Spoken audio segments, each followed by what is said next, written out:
Dear friends and colleagues, I'm pleased to welcome you all to MGIMO University today. My name is Andrey. I'm the Dean of the School of International Relations. Today's lecture is the 7th in our lecture series on various aspects of the Ukrainian crisis. Today we have invited Andrey Bezrukov, professor at the Department of Applied International Analysis, member of the Board Presidium of the Council on Foreign and Defense Policy, one of the leading Russian analysts and strategists, a man with a great background who is now actively involved in analyzing, reflecting on, and planning the near and not so near future. During discussions with foreign colleagues, including those from the West and the East, these discussions continue uninterrupted despite the crisis. We agree that it has become particularly difficult to make predictions in this period of international relations.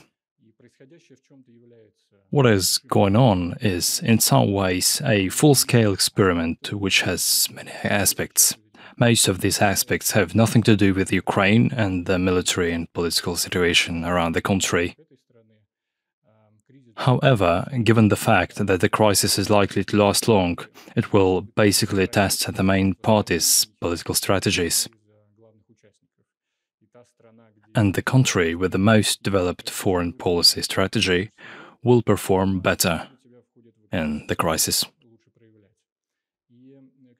And of course, in these circumstances, a country's ability to reproduce the elite able to think strategically is one of the key criteria of its efficiency. We are delighted to have Andrey Olegovich as part of our teaching staff at the university, who shares his observations based on personal experience and important practical skills with his students in his strategic intelligence course.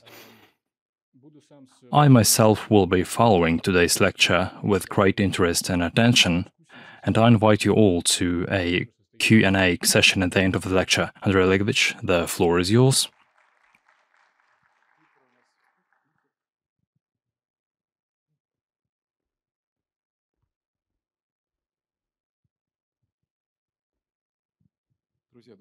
Good afternoon, friends.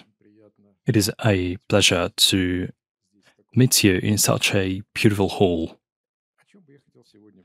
Indeed, as Andrey Andreevich said, we have entered a very important period, not only for the country, but also for the world, an epoch-making period.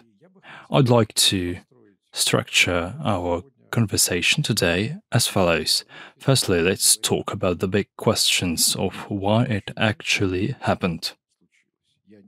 Not just about the Ukrainian crisis, but about everything that is going on there and around the situation. Can you hear me? Secondly, let's discuss how we got to this crisis and who brought us there. Thirdly, let's talk about the future, what it means to us, how to live through it, and how it will reshape the world in the end. The interesting thing is that predicting big developments is easy enough?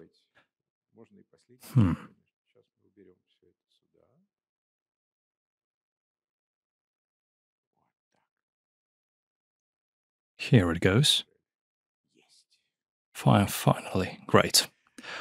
The interesting thing is that predicting big developments is easy enough because there were historical precedents. However, to tell you the truth, a few years ago, I did not think that I would witness an era of such strategic reconfiguration. That's because the last time the world went through such a basic interformation reconfiguration was exactly 100 years ago. Do you remember what happened 100 years ago? The revolution, what else?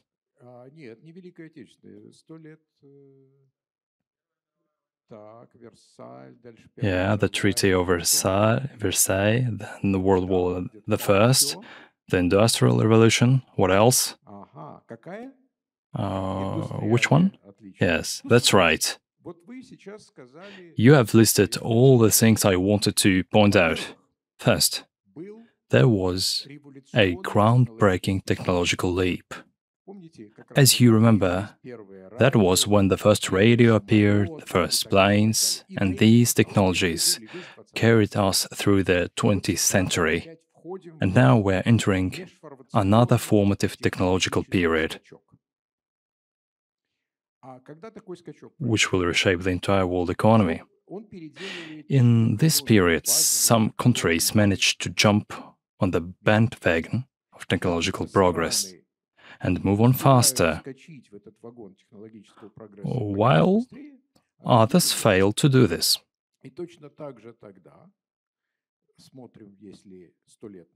For instance, 100 years ago, there were two empires that ruled the world, the French and the British empires, and there were the revisionist states, first the United States and second Germany. By the way, while the US always goes unmentioned in this context, it was the main revisionist of that system. Moreover, while the US benefited the most from restructuring the system, Germany was the battering ram. That was when the reshaping of the world began. Doesn't it remind you of the ongoing reconfiguration of the world? The international system centered around the US and the West is not keeping up with the technological development of China and the East and starts lagging behind, which engenders Thucydides's trap. The West cannot resign itself to becoming a marginal region. It has to go for broke. And it does. We are witnessing it. And naturally, apart from the reconfiguration of the world, there was a social crisis which caused all these revolutions. Not only the revolution in Russia, but also the revolution that swept across the West. If you look at the bigger picture, you'll see another depression. During that period, the deep depression in the Western world almost culminated in the revolution in the US.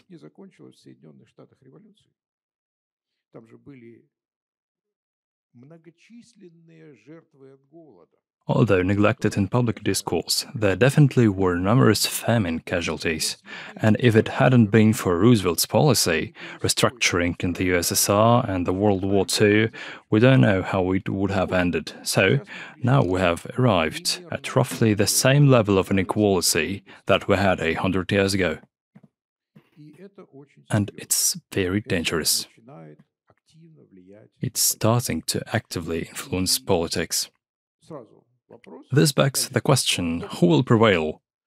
And the winner will be the one who will be able to build up a new economy, to defend their geopolitical position, and most importantly, not to destroy their own state and the country's basic social structure. Now we're entering a period of turbulence, when the reconfiguration of the world begins, when the restructuring of the economy begins, when the structuring of all social policy begins, because there will be another economy and another social policy in the new configuration.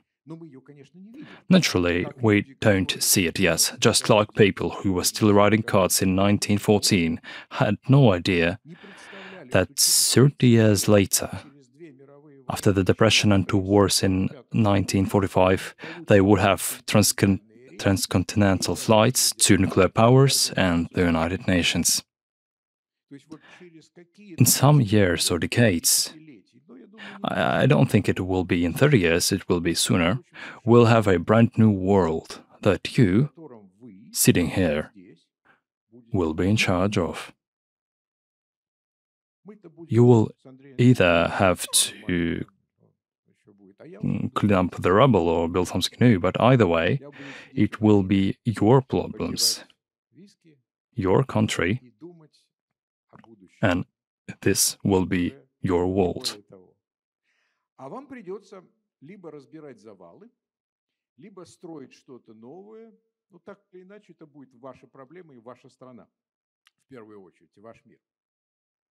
Let us now look at the challenges facing those who run the world right now.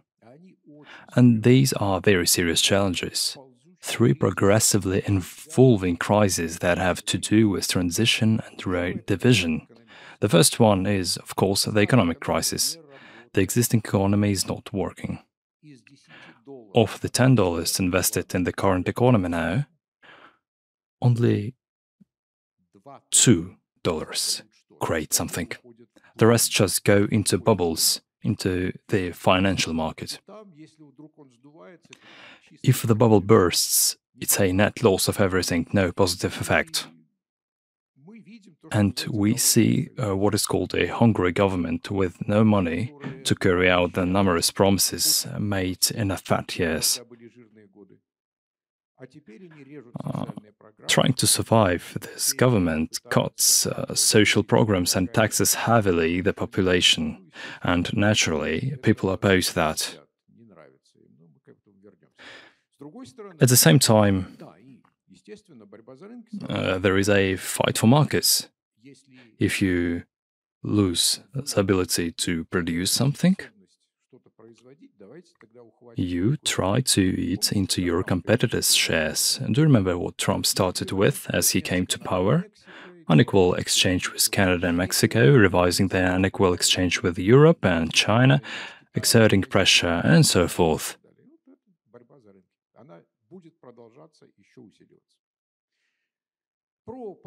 This struggle for markets will continue and intensify. I will not talk about politics, you all know it very well. The Atlantic-centered world is fading and a completely different world is emerging. But the most important thing here is not even that the balance has been upset, and none of the institutions created in the previous era work any longer, but that the foundation on which Western colonial domination was based is gone.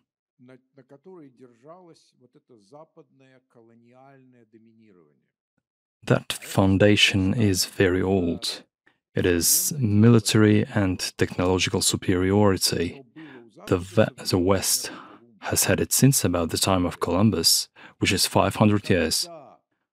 When any problems arose between the West and some other countries which could not be settled through diplomacy or trade, the military might was used to handle everything in favor of the West. So, this is what allowed the West to make the whole world play by its rules. This is no longer the case. This is not because Russia has, for example, a nuclear arsenal that has to be reckoned with. The point is that the West and the East have become almost equal in terms of their technological and military potential. If we look at the Korean army, the Singaporean army, they are not inferior to any of the European armies, German or British. Furthermore, sometimes they are even technologically superior. The West no longer has this trump card. Finally, the third point is the social crisis. When the welfare states can no longer be sustained by constant injections of money to buy voters' loyalty and provide welfare, social tensions arise.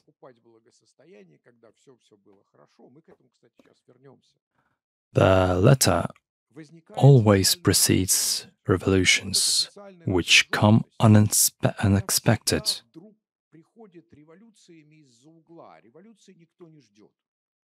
The social tensions is already there, and it has reached the same peak as it did 100 years ago, and there has already emerged the restless precariat. Have you heard this word? Precariat comes from the French word précaire, meaning on the edge. It is a class formed by the young urban population, very active young people. These young people indulge in social media but have no long-term prospects. They experience difficulties finding a job, having no idea what will happen next, having no regular income. Thus, they are ready to go against everything because they don't feel comfortable in this society. They stand for Trump, for Brexit, for Catalan independence, for whatever. We see it everywhere. We see it in the yellow waistcoats in France, we see it in Chile. Hence, this precariat creates a political environment which could erupt in a revolution at any moment.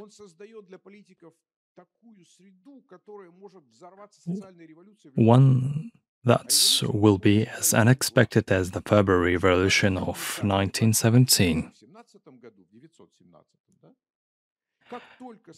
As soon as the social bonds disrupted by the war failed to hold things together,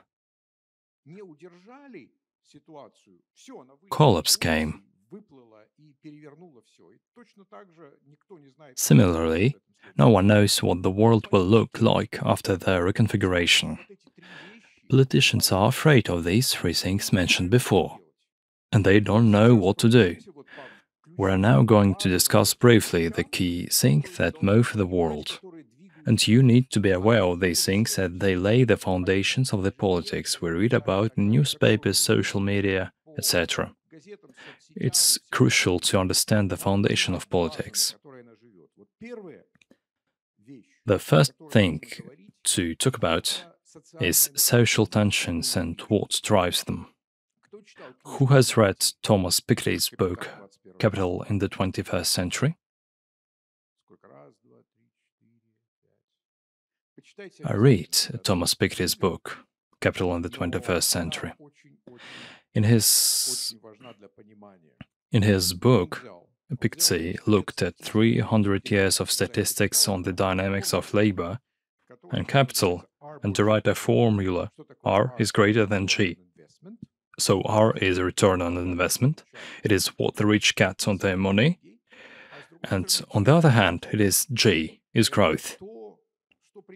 This is what roughly corresponds to the dynamics of wage growth. And over the last 300 years, the return on capital has always been higher than the return on labor, except for one point of time. So look at this red curved line. It shows the peak of tension in 1914, the current peak of tension, indicated with the word Biden, and this dip, which was in the 40s, 50s, and 1960s. This indicates a downturn in social tensions. Why did it happen? First, because of the war's impact on capital. Two wars physically destroyed a lot of capital. Then states, mobilizing resources for war, taxed the rich at 19%. However, such taxation rate continued when the wars ended. It remained in place practically until the 80s and allowed three things to happen. It created a middle class that cemented social relations. In other words, there emerged a group of people seeking stability. It created a pyramidal political system which was sold to us as a poster for Western society where everything is fine and fair. It brought about a continuous 30-year period of growth, because if you give money to people who don't have a lot, they spend it immediately. This economic growth ended with the crisis of the 1970s. And afterwards, under Reagan, they began to pump up the economy. They started inflating the bubble. The economy was no longer working properly without pumping money into it.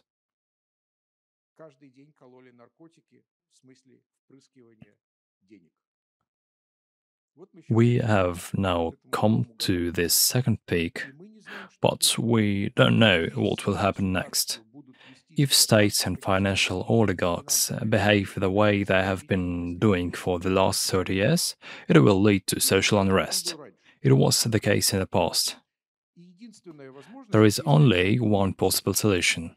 The governments will have to come to their senses, make the rich pay again, and start redistributing money in society, reducing social tensions, establishing the middle class, generating growth through implementing a true industrial policy, and creating jobs. If they fail to do that, there will be a social explosion. There is French demographer Emmanuel Todt. I suggest you read him too.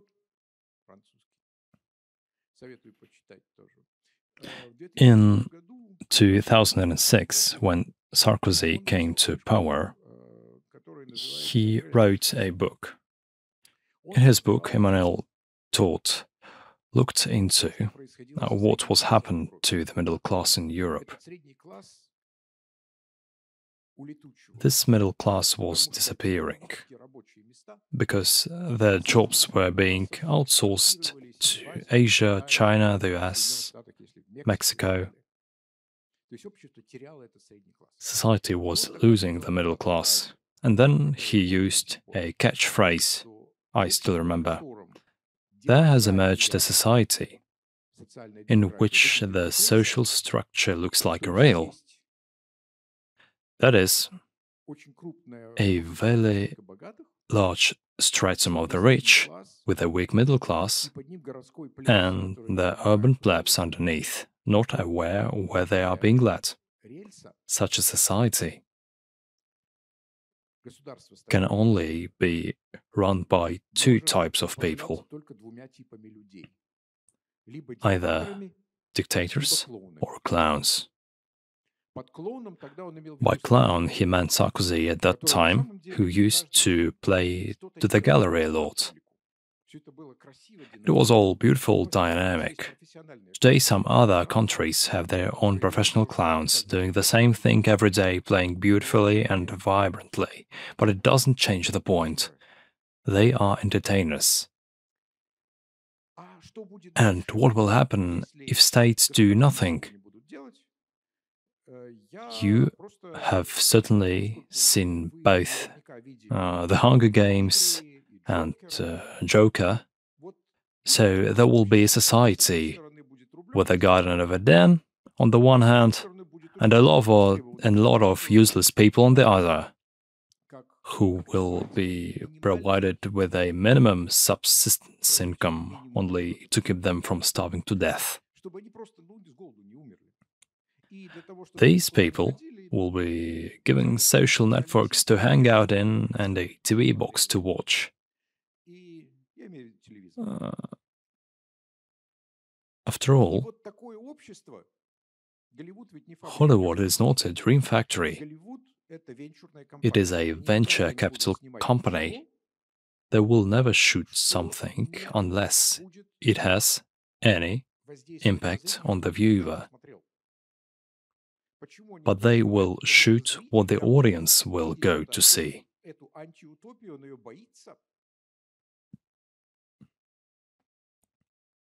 Why are they talking about it?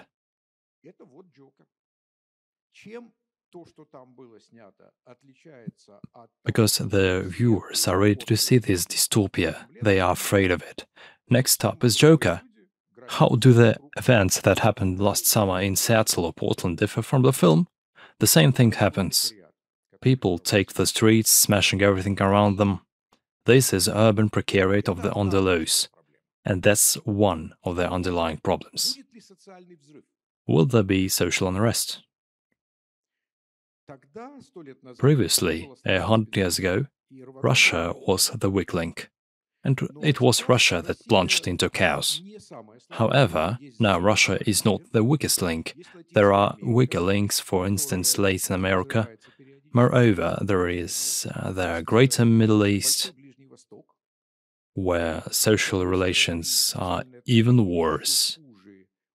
The level of inequality is even higher, as is the level of Islam's passionarity.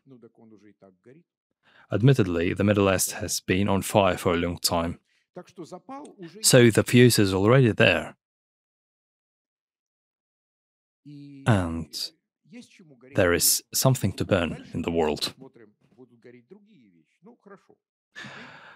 The second basic thing is that the world has started to divide into techno-economic blocs. This is a natural process. When there is a global system with one center, optimized for the political and economic cycle, which is coming to its end, the following question arises: what will the system of interstate and other relations be like in the next cycle? Clearly, it will be different, but we don't know what it will look like. Of course, it will emerge only as a result of the competition of different options and diverse models. And the most suitable model for the next technological cycle and future society will prevail. It will win and conquer the whole world again. This is a historic process. The process of division into these guiding models is already underway. These models will be competing for several decades, and then the winner will emerge and shape the next round of globalization. Now, there already exist two technological blocs that are poised to compete.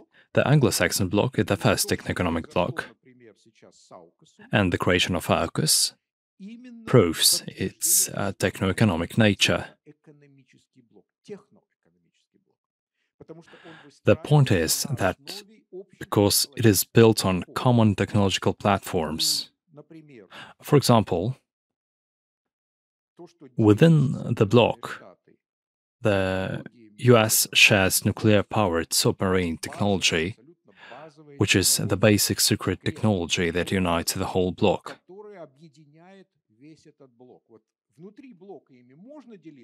Consequently, the technologies associated with critical infrastructure and security can be shared only within the bloc, but they are not shared outside the bloc. And that is why the French were kicked out of the alliance. They were good friends, but not family members, while only family members are allowed into technology blocs. The second bloc is obviously China. In terms of its size, it is self-sufficient and large. Basically, it does not matter whether someone joins it or not.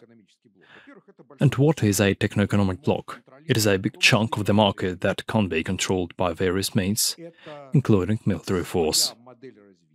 It is a specific model of development, and if you look at the Anglo-Saxon and Chinese models of development, it becomes very clear that these are different models. Each of them has a set of resources, including human resources, its own currency, and its own center of issue. Without any doubt, there will be different currencies. The dollar will only circulate in the Anglo-Saxon bloc, which is already starting to shrink. Such a bloc also has a set of technological platforms that determine its military and technological independence. In other words, it is possible to share some technology with other blocs. For example, it is plausible to sell cars, slippers, clothes, because it does not affect anything. However, no one will share critical infrastructure technologies and military technologies with the other bloc. Nowadays, this division determines how different countries will act. There are definitely two blocs, the Anglo-Saxon and Chinese, and everyone else, including Russia, will have to decide how they are going to compete with these big blocs. This is especially acute for Russia because we have only 140 million people.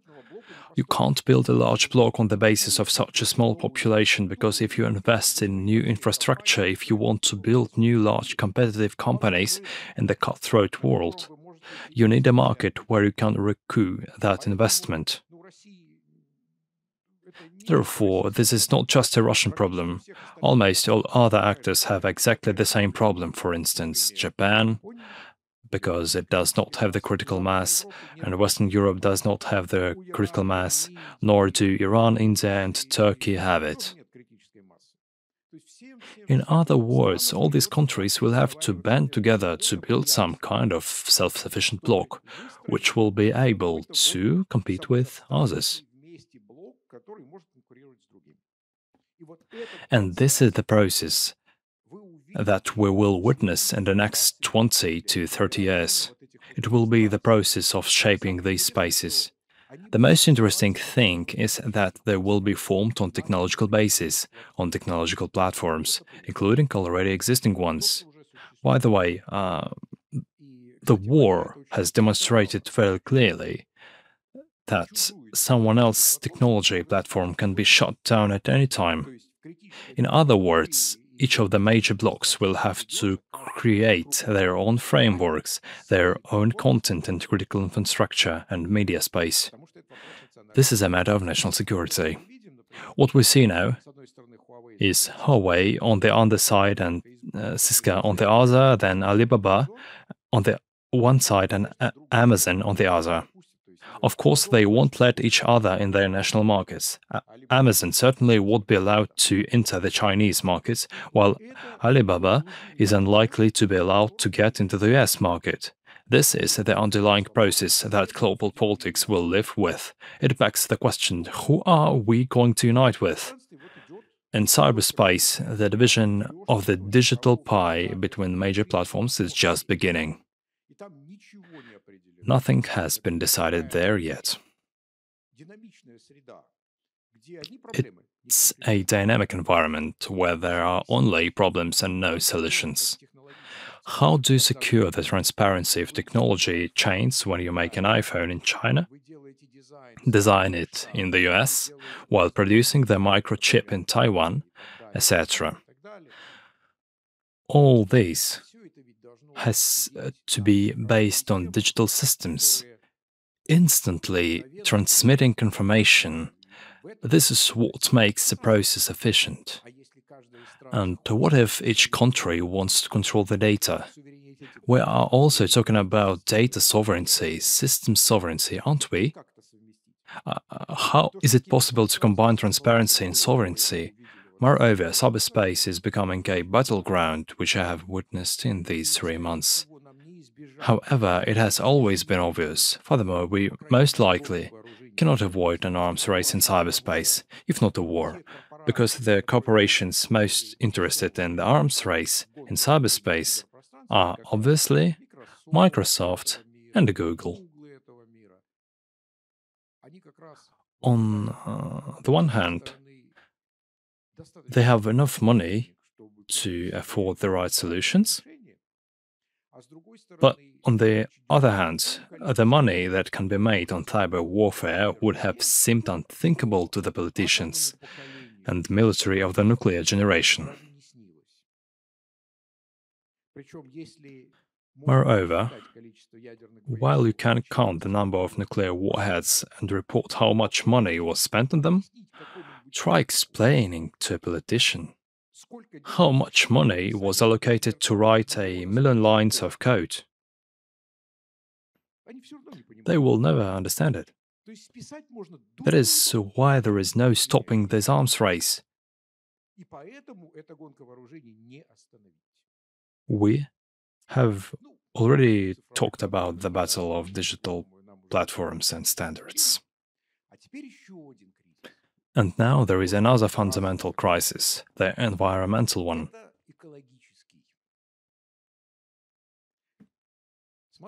Have a look. The two pictures on the left indicate pollution levels, the red ones. And you see, this stripe goes all over the south of Greater Eurasia and parts of Africa. The bottom picture shows the increasing pollution rate.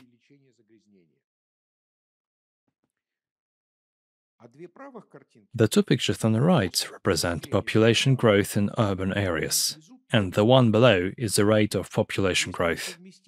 And if you combine these two pictures, you can see that this upsurge in population growth is happening in the most deprived areas of the world, already suffering from the shortage of clean water and lack of proper arable land.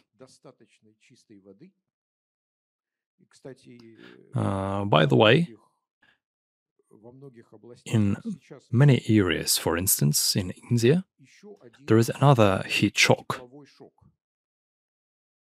The temperature there is reaching 50 degrees Celsius, which is coupled with 100% air humidity. And such extreme weather conditions last not days but weeks. Now the question is whether it is possible to live in such a climate. Meanwhile, this region is becoming more and more industrialized. It is important to note that it is not being industrialized in accordance with European standards. Industrialization is really dirty there. I mean, just imagine. Population is growing. Gigantic cities are developing in the dirtiest, most polluted areas lacking ignorable infrastructure and security. These very cities have a mix of religious, ethnic and social groups, a terrible gap between the rich and poor and other problems. All it takes is one spark for the whole situation to blow up, and it's already detonating. Take a look at what is happening in Sri Lanka. And this is just the beginning. A bit later, famine will come there, because Western Europe, despite its inflation, will have the money to pay for its food, while others won't. What about the Middle East? The poor countries of the Middle East, Southeast Asia and Africa, where are they going to find money? How many millions of starving people will there be? And who will they approach to demand bread? What happened in Egypt when there was no bread for a few days? Or what happened in St. Petersburg when there was no bread for a few days? Do you remember? In other words, a beautiful future awaits us. On top of that, in the same region, which is in fact already sitting on an environmental and demographic bomb, another bomb is emerging, a political one. Look, these dotted lines visualize civilization fault lines between India and China. This divide is 5,000 years ago. Between island civilization and mainland civilization, which is the Taiwan issue. And this is rivalry between Japan and China, Vietnam and China. In addition, the divide between Shia and Sunni Muslims is yet another fault line. These intersecting red lines represent the competition between China heading into Africa on the one hand and Indian and Arab civilization on the other, which have always, for almost 1,000 years, considered East Africa as their sphere of interests. While China is vigorously creating infrastructure along the trade routes to Europe, India has declared that its area of responsibility is the entire Indian Ocean. How are you going to reconcile these positions, especially when tensions increase? Now, we have come to the crisis we started with, the Ukrainian crisis. These big shifts are good, but they are not enough to ignite a war. A war is incited over a particular issue by particular politicians. It breaks out when it is needed. So now, it was needed. Why was it needed? Because apart from losing its geopolitical position, the USA has lost its internal balance. The preservation of that balance is the responsibility of all politicians who take office.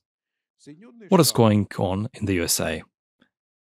The USA is entering a period of deep institutional crisis. It will come out of it, but in about 10 years.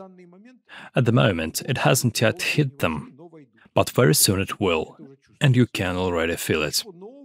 There is nothing new about these crises. This is the third crisis for them. Every 100 years, they enter such a crisis. If you look at the development of the US, you will see three institutional stages. The first one was from the War of Independence to the Civil War. They experienced a crisis when they had to decide whether the US should be a unitary state or a federation of states. The issue was settled by the war. The second stage was when the state, which used to be on the far periphery of the world during the Civil War, became the world hegemon in 1945 after World War II. The third period is the period of dominance that began with World War II and is coming to an end now. In other words, the US essentially ruled the world, but can no longer do it.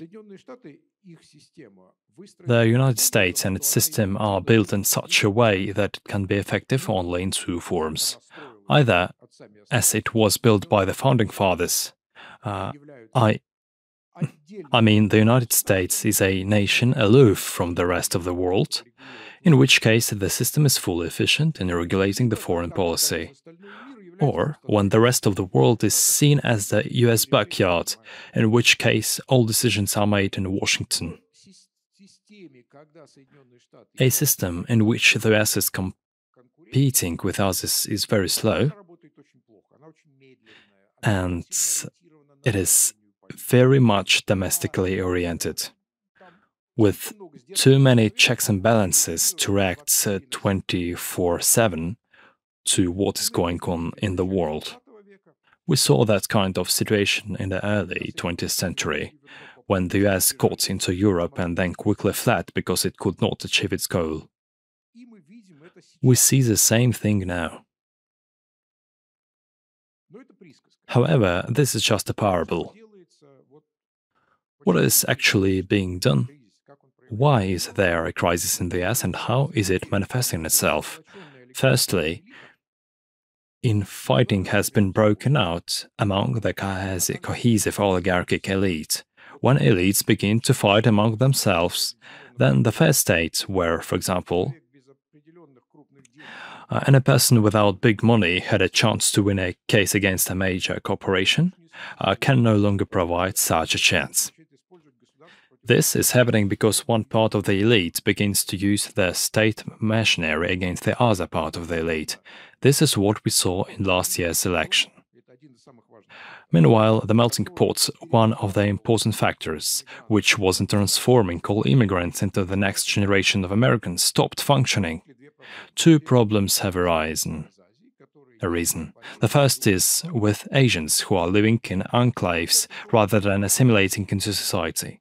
The second is that there is an influx of immigrants coming from the south, from all over Latin America, not just Mexico. Nor do these people get assimilated, since they are self-sufficient. Firstly, there are so many of them. Secondly, people are united by one religion and one culture. And let me remind you, Catholicism of those coming from the south is even older and even more passionate than Protestantism of the north. If you look at the young generation of American politicians, you will see that a generation of Latinos, passionate, intelligent, dynamic, is coming into American politics.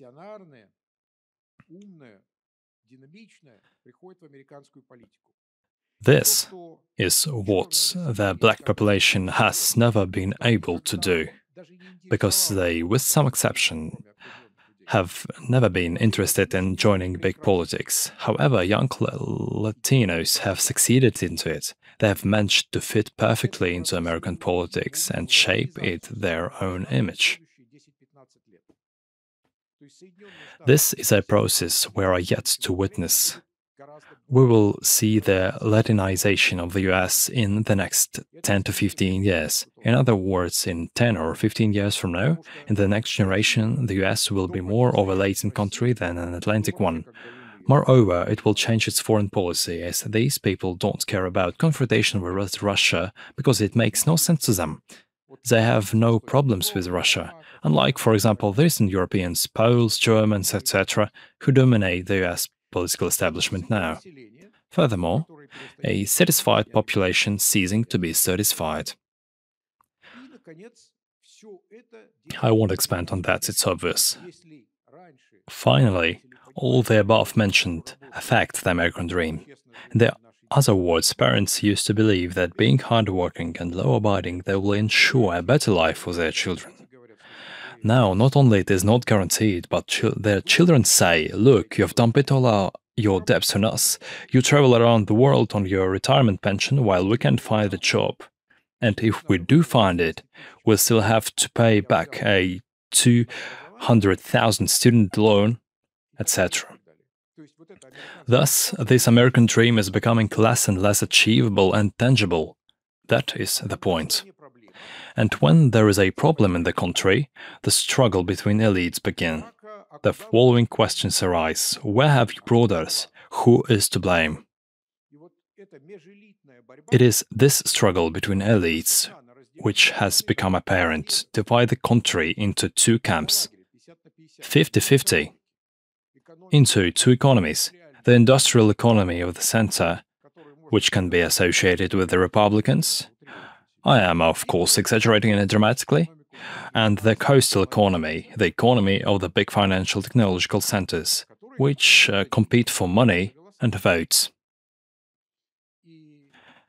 This struggle between the global financial bourgeoisie and the real business bourgeoisie is not a merely American trend.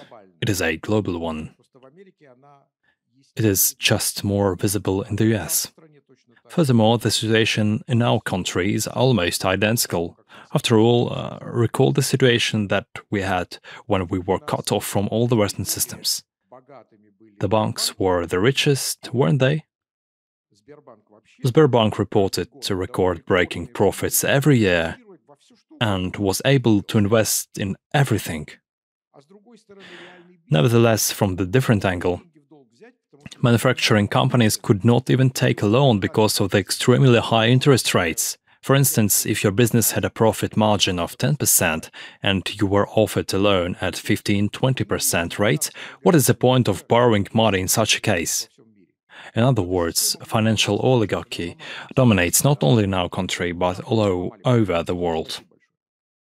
This very system is about to break down. It is being broken down in the US. As for our country, our financial system was broken by others, and thank them very much for that. After their economic system, there will be political system breakdown. This financial oligarchic consensus was right liberal. I call it the Davos Unity, under their slogan, money triumphs over evil. Now it is falling apart, with Sanders converting right-wing liberals into left-wing liberals, their Democratic Party suddenly getting younger and more radical, and with converting right-wing liberals into right-wing conservatives. These people, these two leading groups, with each of them accounting for 50% of the electorate, are poles apart and have nothing in common. They cannot come to agreement because they understand that if one group comes to power, the other one will simply be cut off from everything. Therefore, the struggle between them is so uncompromising. The struggle will continue. The US domestic policy will become more and more oppressive, elections will become more and more dirty. You will see it in the congressional elections and in the next presidential elections. They will be even worse than the previous ones. What do politicians need in the situations like this? A small victorious war. And in the long run, it could be a big one. However, the decision of the US politicians to resort to military means was preceded by a serious debate between the elites. Two options were discussed as there are two opposing groups within the American elite. We have already mentioned the manufacturing business elite and the financial elite, where there are different factions, different opinions. One of the views expressed was on how to get off this path so as not to slide into a crisis. The first way is to use force, to get rid of China, Russia, and keep this world under control. The second way is to start rebuilding the world. Since they understand that the world system is about to collapse, they believe that it would be wise to steer it away from the abyss. Let's alleviate social tensions, let's make the world greener, let's make the American system based on quick profits more European-like, focused on long-term profits.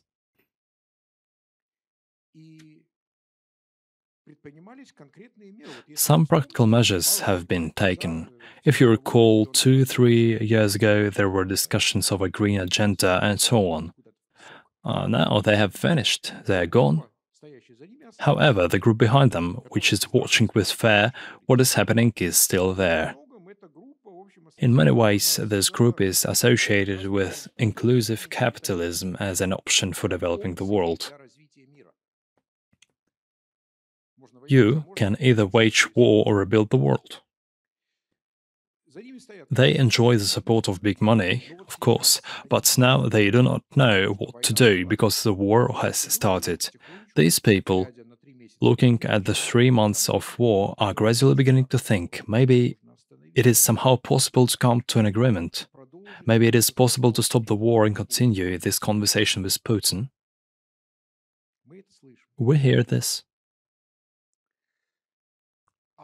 The other group, which opted for war, made that decision since they no longer had any other options. The problem is that after the oligarchic reign of the Clintons and Bushes, after Fukuyama said that there was no need to do anything because everything had already been determined, they stopped thinking for a while. Kissinger and Nixon understood the real world very well and tried to be involved in it. However, neither did they think, which led to some major mistakes, leaving the US with no other choice but to wage war. What is the most important for the USA? The most important thing is to control the system that had been put in place and its institutions, the dollar, etc. This is more important than controlling a region of some resources. If you keep the system under control, you benefit the most from it. So, this understanding among the US elites that you have to make sacrifices to keep the entire system intact disappeared for a while. They started making mistakes. For example, after the USSR disintegrated, the US did virtually nothing to give the Russian elite some place in the sun. As a result, the Russian elites was left with no other option but to recreate their country, restore military capacity, and turn to China as a potential ally.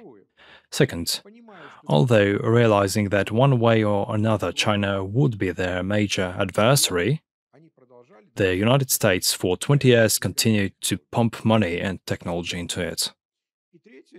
Third, despite controlling all the resources and all the elites in the Middle East, the US got in the Middle East. They intervened under different pretexts to fight weapons of mass destruction, as in Iraq, or to fight for democracy, as in Egypt, and having destroyed the whole system in the Middle East, they lost control of the region as a result. So now the Saudis are simply not picking up the phone, which would have been unimaginable some time ago. It was these mistakes that caused the global system to fall apart. The US was no longer in control of it. It became obvious that it was necessary to regain this control by military force, somehow eliminating its major rivals. For Russia, it was a moment of truth when the US went for broke and started to pump up Ukraine, turning it into a battering ram against Russia. For Russia, it was a very difficult situation, but it was an opportunity to defend its place in the world.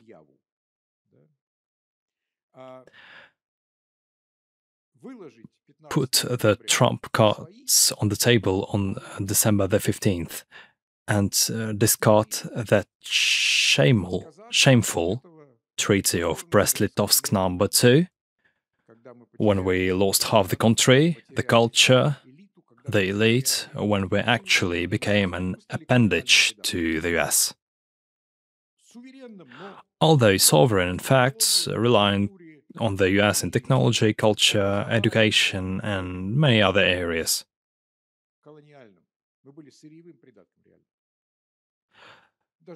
Let's look at culture.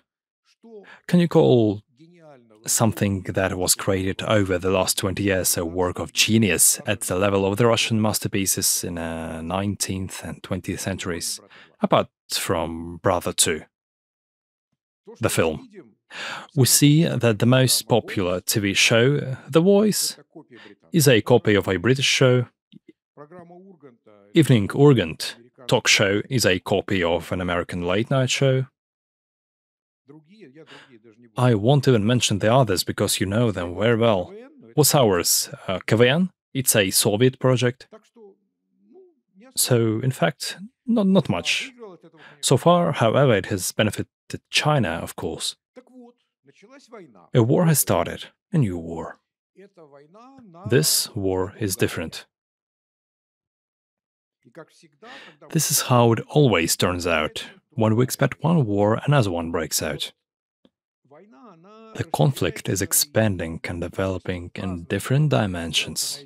First, it expands into cyberspace and into space via the Musk system, Zelensky television, cyber attacks, etc. On the other hand, it encourages new technologies to emerge, like lasers and, most importantly, biolabs, which have surrounded us and China on all sides. When, for example, a mosquito appears, which seems to be no different from any other mosquito, bites you, and then you won't be able to have children. It's nice, isn't it? Clean and beautiful, and no one has been killed. Naturally, the battlefield is about the economy, finance, ideology, everything. There is no front line or rear. In fact, civilizations are at war. In other words, what we are witnessing now is a civilization war between Western and non-Western cultures. And when I say non-Western culture, I do not necessarily mean Russia, because look who supported Russia and who, while supporting the West, did not support Russia. I must note that given all the pressure put on countries, supporting Russia doesn't necessarily mean to do something for Russia. It also means to do nothing against Russia, and that is the rest of the world.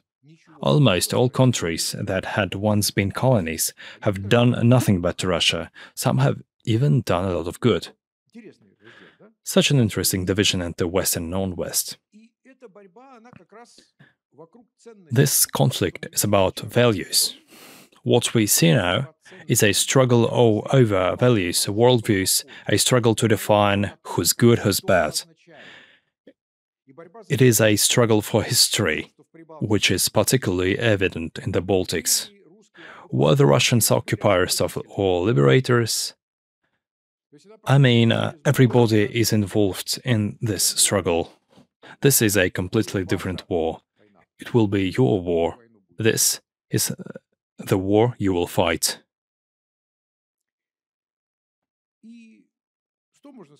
What can I say about this? On the one hand, I have to congratulate our American friends, so to speak, and opponents, who, in fact, in a very British way, managed to make a very beautiful combination,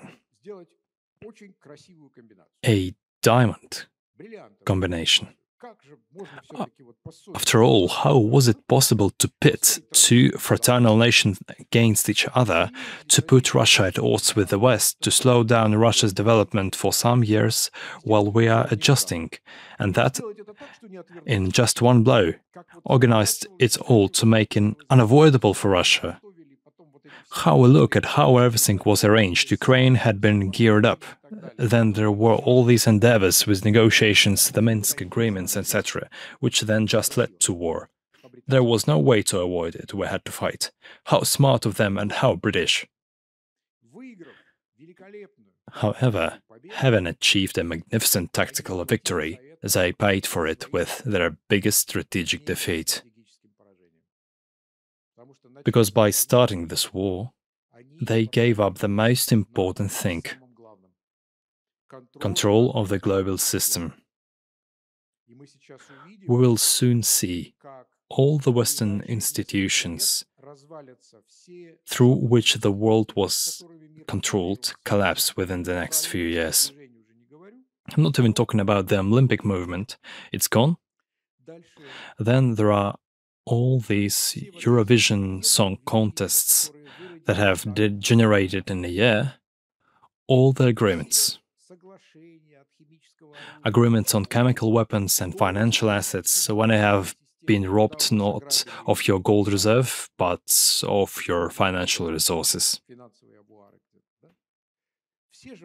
Everyone's figured it all out.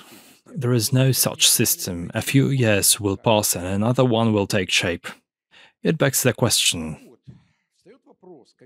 what will the world be like for you to live in, at least for the next 20 years? There are three options. The first one is the inevitable future.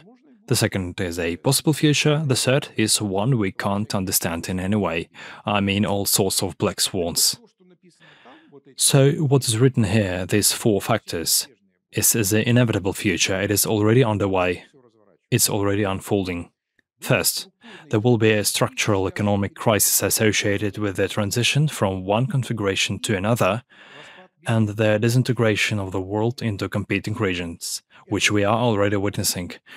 In other words, in the upcoming years, all sorts of rivalries, for example, ideological, commercial, military, etc., will continue to intensify.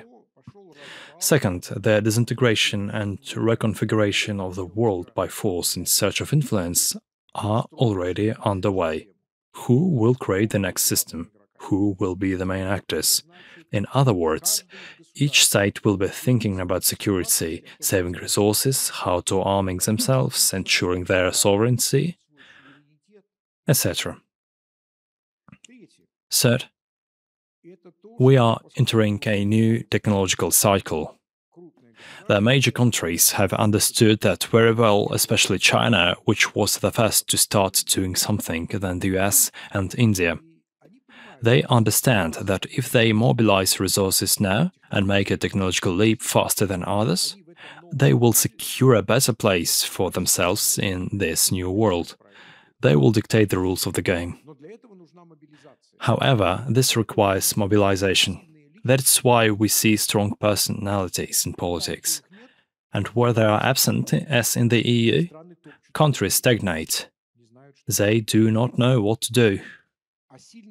Why strong personalities? Because only a strong personality, for instance, Putin, Erdogan, Modi, Xi, can put pressure on one half on the population and mobilize and convince the other half.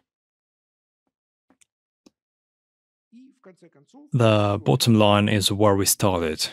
there will be a redistribution of wealth and power both in each country and on the world stage. It is inevitable.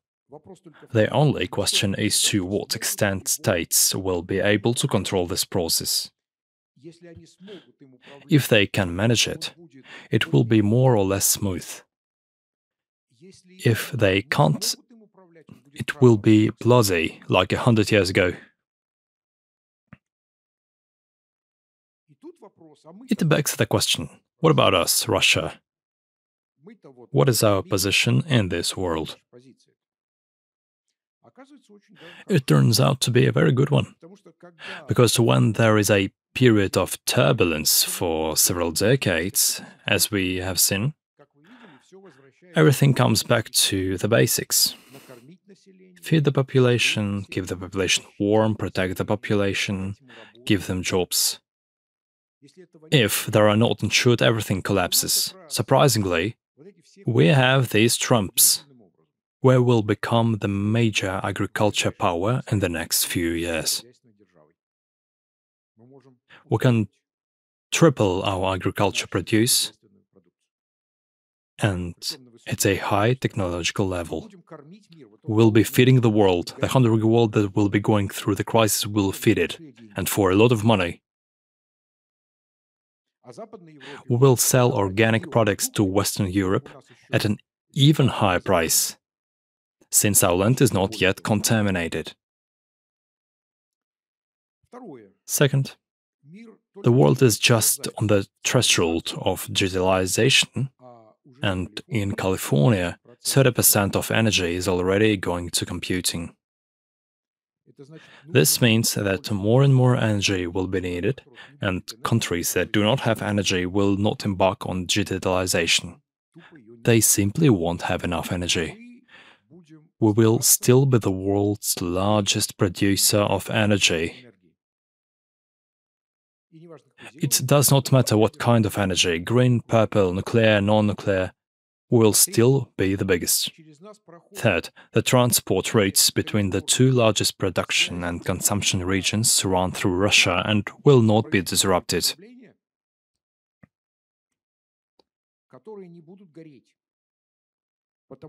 Unlike the southern passage, which is likely to be destroyed. If you want to run a ship through the southern corridor, you will have to ensure it at a triple costs. Moreover, that will open opportunities for both the Northern Sea route and corridors across the continent, etc.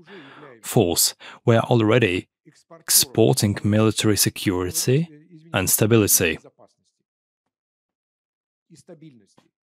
In the coming years, we are most likely to be one of the largest technological exporters. In other words, we'll export cybersecurity, technological sovereignty, because we have one of the strongest cybersecurity schools. As we have discussed, cyber warfare is starting, and everyone will have to build their own critical infrastructure. That is why critical infrastructure market that will be smart city. The concept of smart city is related to cybersecurity, by the way. It is critical infrastructure.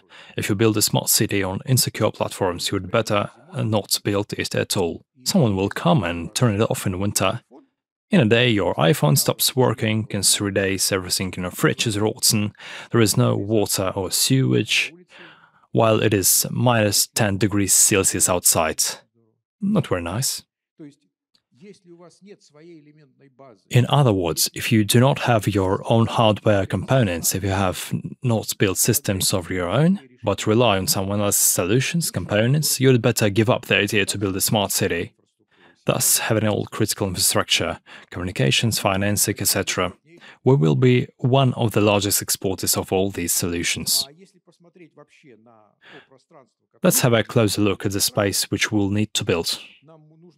We will need to create a security space. I see it in these three concentric circles. Russia itself, the CSTO+, which will be around us on the periphery, and BRICS+.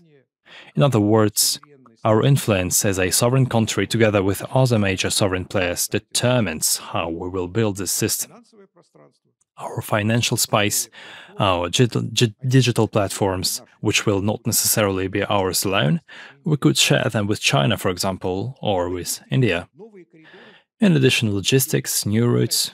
Now the Chinese are mostly building west-east routes, while we will be building north-south routes, meaning the first route across the Caspian, the second route we talked about today across Afghanistan. Discussions about them are already underway. And politics. We will need to build those institutions and make sure that in the UN, in those remaining bodies that actually influence policy, there is no predominance of the white minority from the US, Britain, Canada, Germany, which we are seeing now. Everyone should be there. The Chinese, Indians, Brazilians, Japanese should be there, not just the Anglo-Saxons, who now dominate in the bureaucratic apparatus and elsewhere. The UN and other institutions should be shaped differently. What about us? We have a historic chance now. We have been given this chance. We have been forced to take this chance. We can't ignore it. This Ukrainian crisis is exactly about that.